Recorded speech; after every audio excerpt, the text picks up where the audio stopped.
the goals for the founders and the investors are sometimes aligned and sometimes the opposite. So for an investor, let's say you tell them I need to raise £500,000 for getting my project live. You know, the worst case for the investor, well, the obvious worst case is, you know, you raise the money, you spend it, nobody wants it, you go out of business.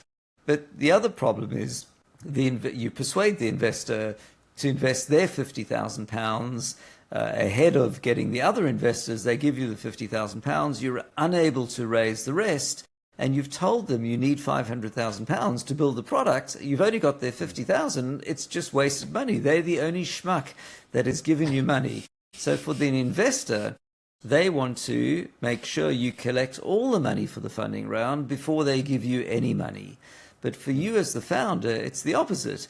If you're a founder and you need an engineer or outsource development, you don't need £500,000 in the bank today. If you had 50,000, that's fantastic. You can stop paying for the business yourself. You can start hiring people. You can get things built. So as the founder, you want a small amount of money today so you can get on with building it. And as you raise a small amount, you can then build more, so the valuation increases. Instead of having a PowerPoint presentation, you can have some MVP, some working code. So the goal of the founder and the investor is opposite.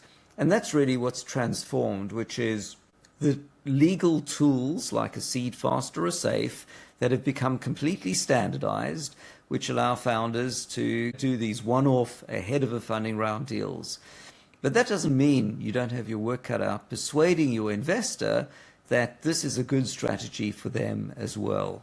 Why is it a good strategy? Well, you give them a discount. If you come in now, then when I close the rest of the rounds and I'll give you shares, I'll give you a 10 or 20% discount. Well, I'll put a valuation cap. So if I raise it a higher amount, you'll still get shares at this lower amount, so you'll get more shares. You might also, have them say, well, we'd really love to help you by coming in earlier, you get to go faster. So you need to play all the cards that have the investor avoid the love what you're doing, call me when you've got all the other investors. And I think this is a pattern that's fundamentally changed, because when we introduced SeedFAST in 2018, almost nobody knew them, and it would be standard. Investors would go, dude, are you mental? Why am I coming in first? And what is this strange agreement that says I give you money and you'll give me shares one day?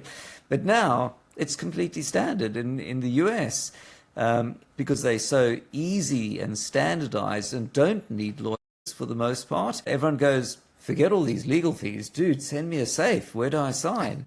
And, that's the wonderful commoditization of, legals in a sense, but also the changing pattern brought about by new, in this case, legal instruments.